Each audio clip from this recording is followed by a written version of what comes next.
Bonjour et bienvenue dans notre émission Parlez-vous public, une émission proposée par VK en partenariat avec la Casden Banque Populaire, la banque de la fonction publique. Le principe de cette émission est simple, un thème, 3 invités et mes questions. Et le thème de cette émission est améliorer l'accès au droit et l'efficacité de la justice. Au-delà des outils d'information, de consultation, les points justice, le numéro unique, France Service, qui sont accessibles et ont le mérite d'exister, c'est plus de la perception de la justice par les citoyens et de sa réalité que nous intéresserons aujourd'hui. Notre justice est-elle en souffrance? Y a-t-il une confusion entre un immense besoin de justice sociale de la part des citoyens et celle prud'homale, civile ou pénale? Et d'ailleurs, de quelle justice parle-t-on? Comment concilier justice et pouvoir quand il s'agit d'appliquer le droit? Quid de la médiation? Pour en parler, 3 invités que je m'empresse de vous présenter. Éric Mangin, vice-président en charge des enfants au tribunal judiciaire de Marseille. Bonjour Éric. Marlène Touillet, avocate et associée chez Seban Avocats. Et vous intervenez plus sur le droit du travail, de manière pénale, sur le droit du travail et sur le droit de l'environnement. C'est cela, bonjour. Et Isabelle Ruisseau, qui vous exercez dans le cabinet Ruisseau Avocat, puisque tel est le nom, spécialiste en droit du travail, à la fois en France et à l'international, et médiatrice. Et je vais commencer par vous, Éric Mangin. En préparant cette émission, vous citiez une phrase d'Anatole France, « Le juge sans le gendarme ne serait qu'un pauvre rêveur ». Et vous évoquiez, après avoir dit cette phrase, un malentendu à lever. De quel malentendu s'agit-il? Alors, les gens qui viennent nous voir attendent qu'on leur rende justice et c'est bien normal. Or, on est là avant tout pour répondre à une question, trancher un litige, trouver une solution. Mais derrière cette question, par exemple un couple qui se sépare, il y a toute leur histoire de couple, il y a tout ce qu'ils se sont aimés, il y a toute leur déception. Et nous, on est là simplement pour dire, un peu comme un syndic de faillite de couple, eh bien, il va falloir que la garde des enfants soit attribuée à tel, que la pension alimentaire soit de tel montant, etc., etc. Et là, il y a déjà un malentendu de départ et souvent une grande déception. Donc je pense qu'il faut qu'on ait le courage de leur expliquer un peu en propos liminaire. En tout cas, moi, c'est ce que je fais. Alors, sur cette phrase que j'aime beaucoup d'Anatole France, moi, je suis juge des enfants actuellement. Donc je pourrais dire que le juge des enfants, sans l'éducateur, ne serait qu'un pauvre rêveur. C'est-à-dire qu'on va nous trancher, décider par exemple d'une mesure éducative à la maison pour soutenir la famille, décider quand on n'a pas d'autre solution de confier les enfants à une famille d'accueil ou à un foyer. Mais si les moyens ne suivent pas, notre décision, ce sera un rêve ou un cauchemar selon évidemment comment les gens accueillent notre décision, mais elle ne sera jamais effective. Notre travail à l'audience, nous, c'est d'entendre les gens, d'essayer de les entendre profondément, c'est-à-dire d'entendre quelle souffrance se cache derrière leur discours, de quoi parle leur discours. Et à ce moment-là, on entre, pour moi, enfin en tout cas j'essaye, en résonance, en empathie avec eux. Et en même temps, ensuite, il faut reprendre notre place de juge et trouver une solution et que cette solution fasse sens pour eux. C'est-à-dire, je vais être rapide, mais par exemple, une mère de famille que je vois dans mon bureau qui a des problèmes avec l'alcool et pour laquelle les services sociaux vont me demander de lui retirer ses enfants. Même si je n'ai pas d'autre solution, ce qui est important, c'est qu'elle sorte de mon bureau avec l'idée que je ne suis pas là pour punir une mauvaise mère, mais je suis là pour protéger ses enfants de sa propre souffrance, dont très souvent, hélas, parce qu'il y a un phénomène de répétition, elle a elle-même été victime enfant. Elle a attendu souvent ses enfants avec les meilleures intentions, c'est-à-dire de ne pas répéter. Et puis, tous autant qu'on est, on donne à nos enfants ce qu'on a reçu. Et si elle n'a pas eu la chance de faire le travail psychologique, à un moment donné, il y a une bascule. Et j'en viens à dire à ses parents, je suis d'accord avec vous, dans l'absolu, c'est injuste. Vous avez été victime et en plus, on vous retire vos enfants. Mais observez avec moi que comme vous n'avez pas été capable de les protéger, si moi, je ne les protège pas, la répétition se produira à la génération suivante. Donc, ce qui est vraiment important, c'est le sens qu'on donne à une décision. Une décision peut être vécue comme formidablement injuste ou au contraire, même si elle est douloureuse, acceptée, selon le sens qu'on va lui donner. Et pour ça, il faut d'abord entendre, écouter et puis accompagner les personnes pour qu'elles soient à même d'intégrer cette décision, pas comme quelque chose qui vient de l'extérieur, mais comme quelque chose de nécessaire, même si c'est douloureux. Alors il y a le sens, il y a aussi le symbole. C'est vrai que la justice dispose avec Thémis d'un symbole fort. Et est-ce que vous, aujourd'hui, Isabelle Ruisseau, quand vous vous retrouvez dans la manière dont vous vivez votre métier et aux affaires auxquelles vous participez, est-ce que vous vous retrouvez dans les messages de ce symbole ? Alors effectivement, le symbole de Thémis, c'est un symbole fort. Thémis, qui est la déesse grecque de la justice. Les symboliques sont importantes, je trouve, parce que Thémis, on la représente souvent les yeux bandés, tenant d'une main la balance, de l'autre le glaive. Les yeux bandés, parce que justement, la justice se doit d'être objective, impartiale, tant envers les autres pouvoirs qu'envers les accusés. La balance, parce que on rend la justice en équité, avec humilité, avec prudence. C'est un symbole aussi qui est repris bien sûr dans d'autres religions. Si on prend la religion, enfin chez les Grecs, chez les Égyptiens, effectivement la balance des âmes, et chez nous la balance des actes. Donc c'est un symbole qui est aussi très très fort. Et enfin le glaive, qui rappelle que pour qu'une justice soit forte, il faut aussi que l'on puisse sanctionner. Donc c'est effectivement, cela accompagne la balance, c'est ce côté sanctionné, tranché, effectivement du glaive. Alors, est-ce que l'on se retrouve dans cette symbolique ? Ou est-ce que c'est un vrai repère ? Je ne sais pas. C'est un repère. Moi, je la trouve très belle, cette symbolique. Effectivement, l'impartialité, on a la chance de vivre dans un état de droit. Je pense qu'effectivement, il y a suffisamment aussi de garde-fous, de toute façon, concernant cette impartialité. La possibilité de report pour les juges, effectivement, de pouvoir se retirer d'un dossier dans lequel ils sentiraient que leur impartialité pourrait être entravée. Il y a, en revanche, alors ce que je trouve peut-être un peu dommageable, c'est entre acteurs du droit, parce que quand on parle de la justice, ce ne sont pas que les juges, c'est nous aussi, avocats, ce sont les commissaires de justice, ce sont les greffiers aussi qui font un travail énorme dans tout cela. Ce que je trouve dommage, c'est qu'au nom de l'impartialité, parfois nos métiers ne se côtoient pas du tout, en fait. Et je pense que pour une meilleure justice, il serait plus que souhaitable que tant dans nos formations que par la suite dans notre vie professionnelle, nous soyons davantage amenés à nous côtoyer. Et pour l'équilibre, alors pour cette balance, alors là je pense qu'il y a différentes réflexions. Il y a effectivement est-ce qu'il y a équilibre dans la représentation du justiciable ? Ça, effectivement, c'est une question qui s'est souvent posée, notamment par certains juges. On ne peut pas être tous représentés de la même façon, malheureusement, pour différentes raisons. Et ce qui est vraiment très, très dommageable dans la justice, c'est sa lenteur. Enfin, c'est le dysfonctionnement majeur de la justice. C'est cette lenteur qui fait qu'on ne peut pas parler d'équilibre. Enfin, moi, je le vois pour la matière sociale. À Paris, on est sur des délais d'1 an, au fond, minimum. Pour peu que l'on n'aille pas en départage, où là, on est presque à 30 mois. Enfin, c'est absolument fou. Et on est au premier degré. Cour d'appel, on est à 3-4 ans. Donc là, effectivement, cet équilibre, à mon sens, ne se fait pas. Et c'est l'un des dysfonctionnements majeurs de la justice actuellement. On y reviendra, parce que ça fait partie de la question du sens aussi que vous évoquez. Marine Joubier, quand on parle de justice, d'accessibilité, on parle aussi de plusieurs justices, et peut-être que le critère du temps que vous évoquez n'est pas le même selon les justices dont on parle. Mais il y a une question que j'aimerais vous poser peut-être à tous les trois d'ailleurs. C'est aujourd'hui, on le sent dans la société, qu'il y a une perception, un besoin de justice sociale qui est croissant.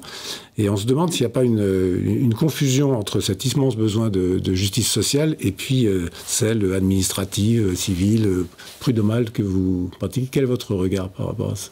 Alors, je vous rejoins rejoins. Je pense qu'effectivement, il y a un profond besoin de justice, certainement parce que cette idée du juste, c'est aussi l'idée d'une égalité entre tous, l'idée d'une équité. Il n'y a pas seulement la justice, l'institution judiciaire telle que nous la pratiquons, mais aussi quelque part peut-être un idéal de société, c'est-à-dire une société qui sanctionnerait, qui protégerait tous les citoyens de la même manière. Et je crois que d'ailleurs c'est cet idéal qui inspire et qui guide l'œuvre de justice au quotidien. Alors pour reprendre un peu cette symbolique qui vient d'être évoquée par ma consoeur, la symbolique de la balance, on est justement dans ce sujet, la recherche aussi au niveau social d'un équilibre entre les droits, d'une certaine égalité, d'une certaine équité. Mais il faut savoir que nous, la justice telle que les auxiliaires de justice, nous la pratiquons, elle s'affranchit en réalité et elle doit s'affranchir de toutes ces considérations sociales et morales au profit de l'application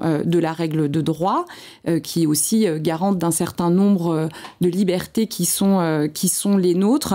Et évidemment, dans l'application de cette règle, il y a parfois aussi ce sentiment d'injustice sociale. Il y a toujours deux parties à un procès, qui soit prud'homal, pénal, privé, social. Il y a toujours deux parties. Il y a toujours donc forcément un gagnant et un perdant. Et il y a toujours pour le perdant ce sentiment d'injustice, quand bien même la décision finalement serait totalement incontestable en droit.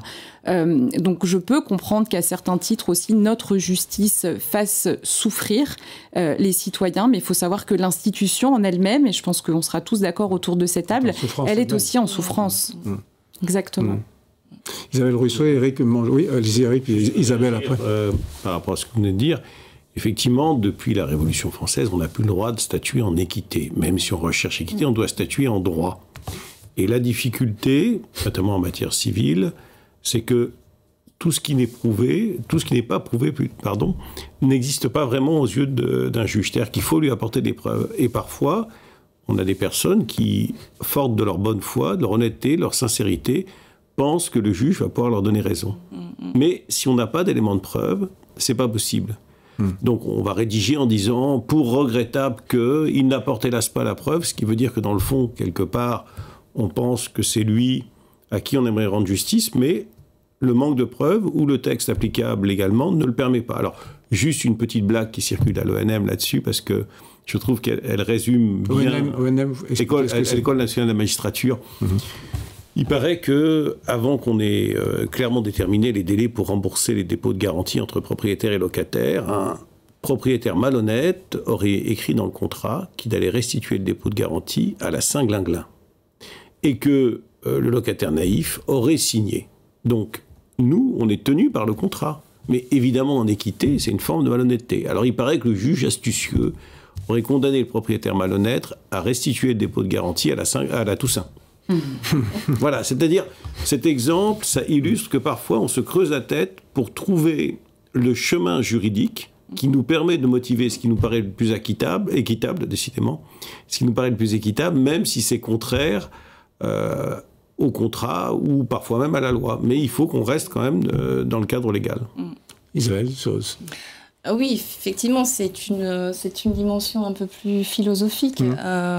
Et quand on parle de justice, nécessairement, ça renvoie à la notion de droit. Mais comme le soulignait ma consoeur, le droit, c'est un ensemble de règles que l'on doit respecter dans une société donnée et à un moment donné. Et c'est justement là où les choses peuvent s'arrêter, c'est que ce qui est légitime, avec ce sentiment de justice qui est vertueuse, ou c'est plus un sentiment finalement, n'est pas forcément toujours légal. Et c'est là où il peut y avoir une confusion chez nos concitoyens. Vous parliez de justice sociale. La justice sociale, c'est effectivement rendre à chacun ce qui lui appartient en fonction de ses mérites, de ses besoins, tout ça. Et la justice, telle qu'on peut l'entendre, pénale, administrative, eh bien, on a un tiers, on a un juge qui est là pour trancher selon la règle de droit, en fait. Et dans l'esprit du citoyen, c'est ça, c'est cette dimension morale qui reste toujours là, mais qui n'est pas forcément toujours intégrable dans le jugement qui est rendu, et qui est alimentée, à mon sens, aussi par d'autres choses. C'est que finalement, le citoyen, il est assez impuissant face au droit, de par la profusion de normes, de par le fait qu'ils s'y perdent complètement, que par le fait que certains, finalement, ne savent même plus qu'ils sont dans le non-droit. Enfin, finalement, volontairement ou parfois même involontairement, on peut être dans des situations de fraude. Et puis, il y a d'autres formes d'autorité qui prennent le relais. Donc, c'est là où il y a une dissonance, en fait, parfois. Il y a un mot qui n'a pas encore été prononcé, mais qui est quand même un mot important, c'est le mot pouvoir. C'est vrai que le pouvoir judiciaire, c'est avec le pouvoir exécutif et législatif, l'un des trois pouvoirs qui constituent l'État. Comment est-ce qu'on concilie, quand on est juge notamment, justice et pouvoir quand il s'agit d'appliquer le droit ? Alors, en France, en tout cas sous la Ve République, on n'est qu'une autorité. On est l'autorité judiciaire et pas le pouvoir judiciaire. Et certains le déplorent. Moi, finalement, ça me va bien. Ce mot autorité, on est là dans des situations pour essayer de rendre justice. Et effectivement, notre parole, une fois qu'elle sera prononcée, une fois qu'elle sera rédigée sous forme de jugement, doit s'appliquer sous réserve, là encore, que le juge ne soit pas qu'un simple rêveur, c'est-à-dire qu'on ait les moyens de la faire exécuter. Je pense qu'il faut l'exercer les mains tremblantes, c'est-à-dire qu'il faut vraiment essayer de rendre une décision qui soit juridiquement, évidemment, fondée, mais qui n'écrase personne, qui n'humilie personne, qui fasse sens pour l'ensemble des parties. Et tout est dans le sens qu'on va lui donner. Je me répète, mais je pense que c'est ça le plus important. C'est-à-dire que si on explique, si on motive, un juge est obligé de motiver, on ne peut pas rendre une décision comme ça de manière arbitraire, on est obligé d'entendre l'ensemble des parties et de ne fonder nos décisions que sur des éléments qui auront été débattus publiquement. On n'a pas le droit de dire « oui, moi je sais, de connaissances personnelles, que ci, que ça ». Eh bien, de cette manière-là, je pense que ça pourra être acceptable, parce que les gens de bonne foi, et la plupart du temps les gens sont de bonne foi, le comprendront. Mais ça demande du temps. Ça demande le temps d'entendre les parties. Et quand vous avez une audience, moi je peux vous parler en tant que juge des enfants, quand vous devez recevoir 8 familles dans une journée avec des histoires extrêmement compliquées, d'enfants qui sont victimes de violences, qui sont victimes d'inceste, qui sont victimes de toutes sortes de maltraitances, vous devez discuter avec les parents, vous devez essayer de donner du sens à votre décision. Quand on manque de temps, eh bien, effectivement, je pense que c'est une violence institutionnelle et que là, pour le coup, ça peut devenir, dans la perception qu'en a le public, un espèce de pouvoir arbitraire, alors que justement, l'œuvre judiciaire, c'est une œuvre individuelle, adaptée à chaque personne, et donc ça suppose de prendre le temps à la fois d'entendre chacun et aussi d'expliquer la décision. Oui, c'est vrai que l'idée, c'est de ne pas renvoyer les personnes dos à dos le plus souvent possible à chaque fois. Quand on parle de perception, on parle aussi de communication. Alors je sais que le service public dans son ensemble a, de mon point de vue, un problème avec sa propre communication, mais j'ai l'impression aussi que la justice en a peut-être un très, très particulier, que ce soit notamment les magistrats, mais la justice globalement. Et j'ai du mal à percevoir où est le problème dans cette difficulté de la justice à communiquer sur elle-même. Alors, c'est un vaste sujet que celui que vous posez là.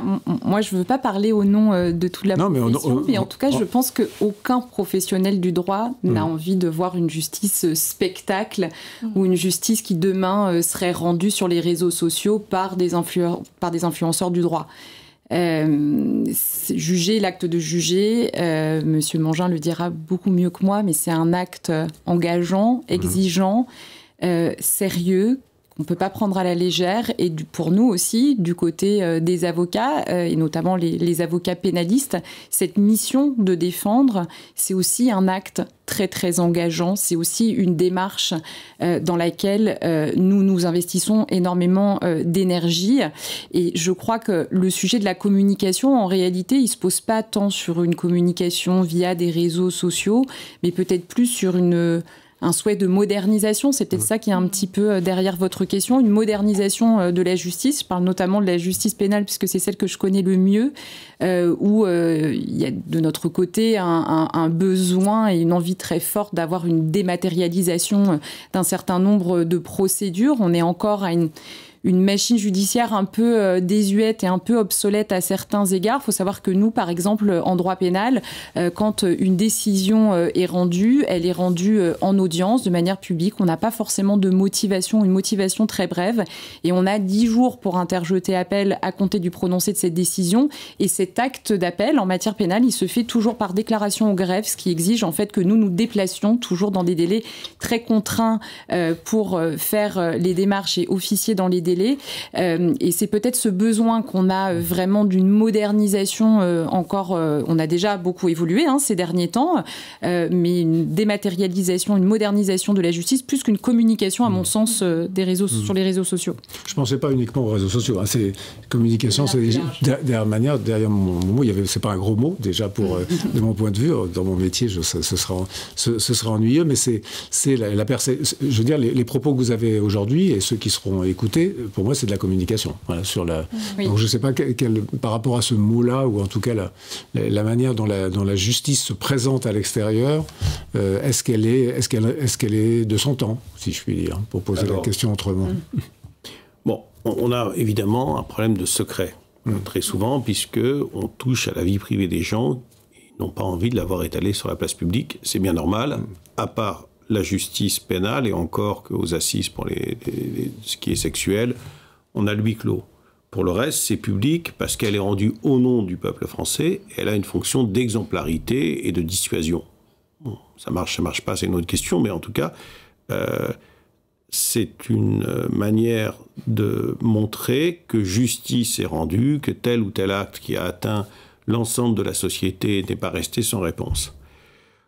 Je pense, ceci dit, qu'effectivement, on devrait mieux communiquer. Moi, c'est ce que je fais en étant là aujourd'hui. Je réponds souvent à la télé, je vais souvent dans des lycées, dans des universités, parce que, et je tourne toujours autour de la même idée, je pense qu'il importerait d'arriver à rendre intelligible l'œuvre de justice, c'est-à-dire que c'est pas simplement quelque chose entre initiés qui ont fait la fac de droit, qui parlent le même langage, qui emploient des tournures latines que personne ne comprend. Alors ça peut être reposant pour nous, parce qu'effectivement, plus on jargonne, plus on met à distance et moins on est contesté. C'est le pouvoir dont je parlais tout à l'heure. Voilà, c'est le pouvoir, là j'arrive au pouvoir, effectivement.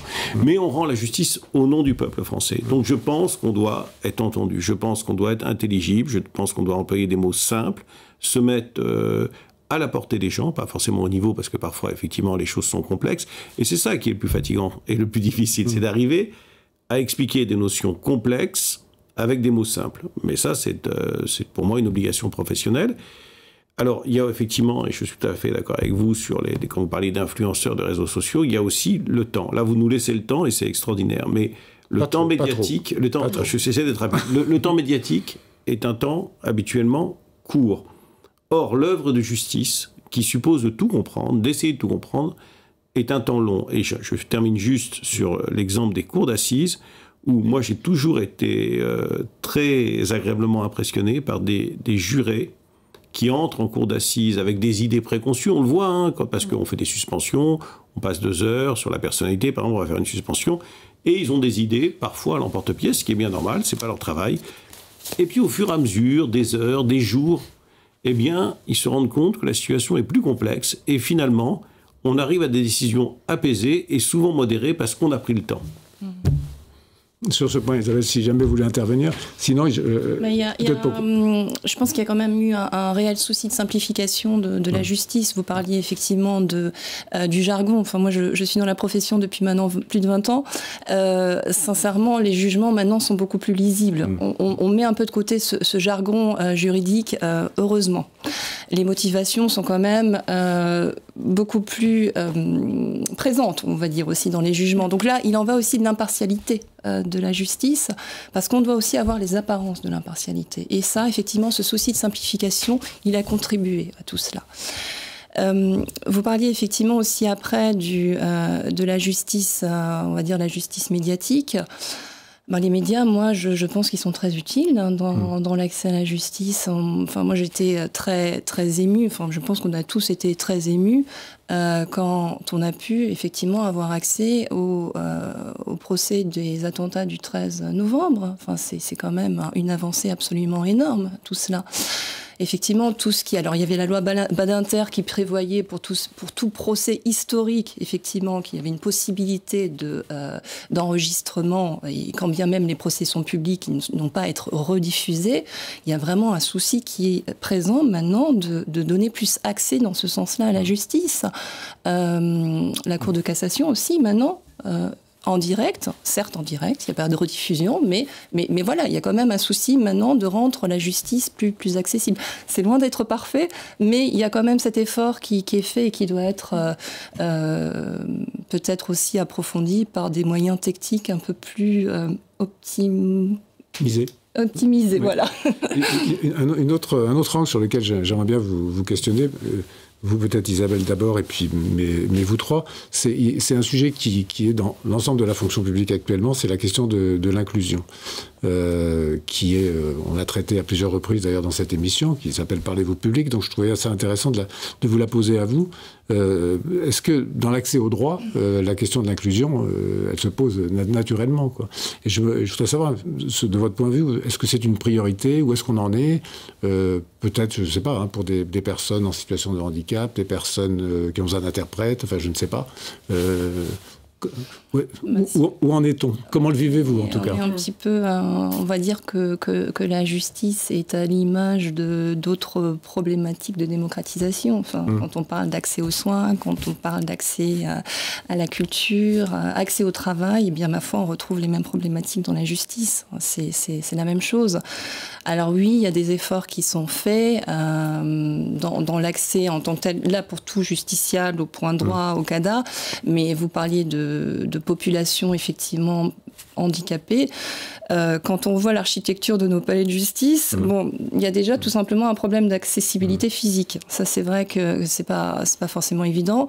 Je sais que pour les populations, malheureusement, pour les personnes qui sont sourdes-muettes, je connais pas vraiment de liste à jour de représentants pour ce type de population. Donc, on a vraiment les mêmes problématiques que dans d'autres secteurs de notre vie de citoyen. C'est un peu sur ce dommage. Sujet-là, non, sur ce sujet-là, je rejoins ce qui vient d'être dit par ma consort. Je pense qu'il y a quand même des progrès qui ont été faits. Le tableau n'est pas totalement sombre, notamment en matière pénale. Les dossiers, quand il n'y a pas d'interprète et que la personne ne maîtrise pas suffisamment la langue française, le dossier est systématiquement renvoyé. En tout cas, il y a ces garanties sur cet aspect-là. Après, c'est une question très vaste, la question de l'inclusion. Effectivement, l'accès aux PMR, aux personnes à mobilité réduite, dans les salles d'audience n'est pas toujours évident. On a des vieux palais de justice qui ne sont pas forcément toujours adaptés, mais on est quand même en situation d'amélioration. En tout cas, le sujet est traité et je pense que tout le monde a à cœur de le traiter et encore de l'améliorer pour le coup. Eric Mangin, Alors, pour le coup, je vais quand même défendre l'institution. Alors, je ne suis pas corporatiste, hein, j'ai de nombreuses critiques, mais moi, j'exerce depuis quand même 1995.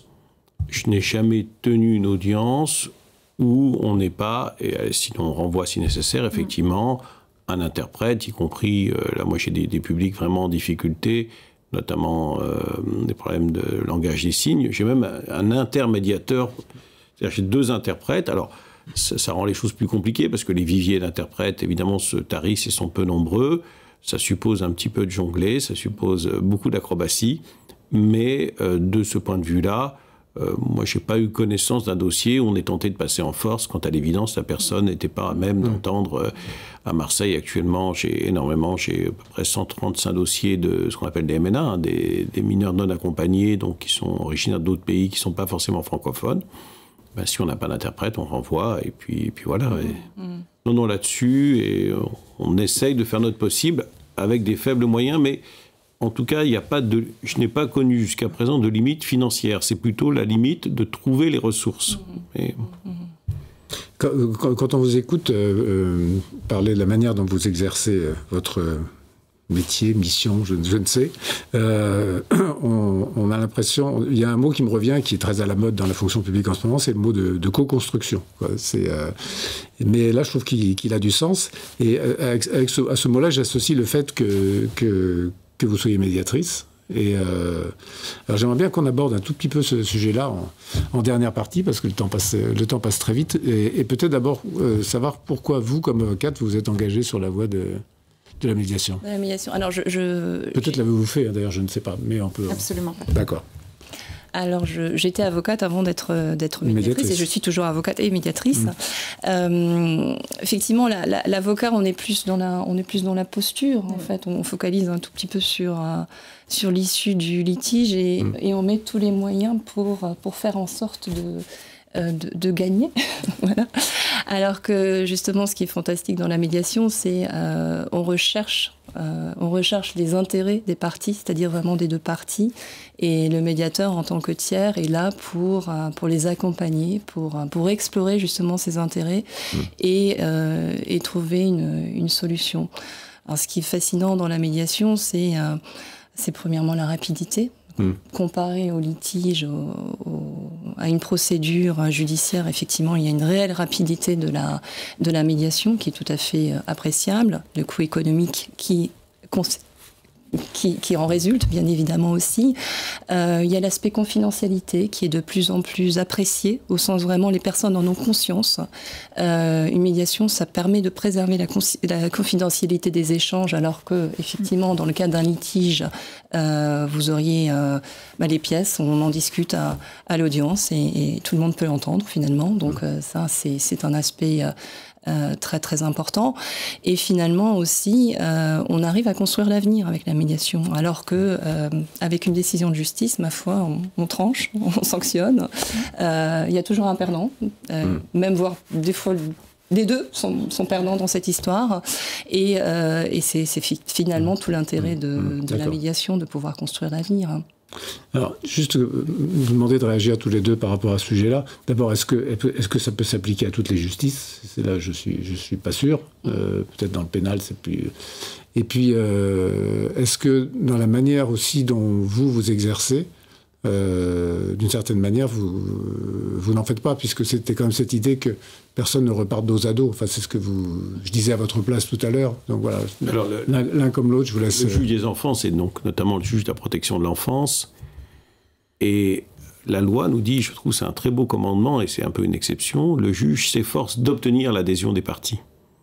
Donc, l'idée, c'est de discuter la situation familiale avec les parents, avec les enfants, d'explorer les difficultés, les zones de souffrance.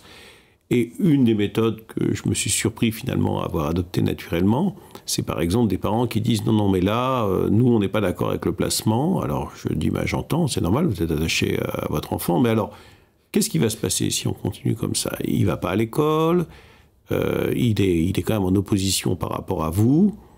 Est-ce que vous pensez que ça va marcher, ou est-ce que le risque, c'est que ça se dégrade encore et que plutôt que tirer la sonnette d'alarme, c'est-à-dire avoir demandé la protection d'un juge des enfants par l'intermédiaire, par exemple, de l'assistante sociale de l'école, le risque, c'est qu'il se tourne plutôt vers tous ces prédateurs qu'on connaît à Marseille, qui attendent ces gamins comme ça en difficulté, qui n'ont plus confiance en la parole de l'adulte.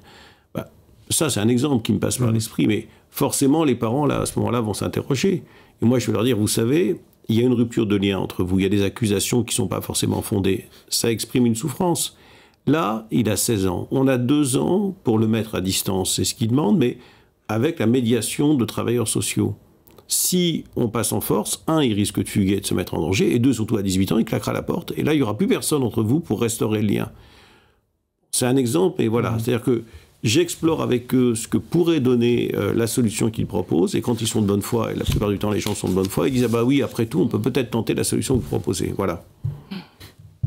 Marlène, sur ce sujet. Oui, pour finir peut-être sur ce point, c'est vrai que la matière pénale est certainement moins propice à la médiation que d'autres litiges auxquels la justice est confrontée. On a certaines formes de médiation devant des délégués du procureur de la République, ce qu'on appelle les procédures alternatives aux poursuites, mais c'est encore très marginal en matière pénale. On est naturellement dans une sorte de posture d'opposition et de confrontation, mais c'est évidemment la protection de l'ordre public. Notre adversaire dans les procès pénaux, c'est l'avocat général, le procureur de la République en première instance. Donc les considérations, les valeurs protégées sont un petit peu différentes, et donc du coup ça appelle un peu moins à ces idées et à ces phases de médiation. Ben, c'est sur ces propos qu'on va terminer cette émission. J'avais d'autres questions à vous poser, notamment je voulais vous interpeller, ce sera l'objet d'une autre émission, sur la responsabilité du politique qui a tendance parfois à abreuver la justice de statistiques, de résultats, etc. Mais je crois que ça mérite une émission complète. Un grand merci à tous les trois pour vos réponses et vos propos. Merci pour votre accueil. Merci à la CASDEN de nous avoir permis de faire cette émission et à bientôt.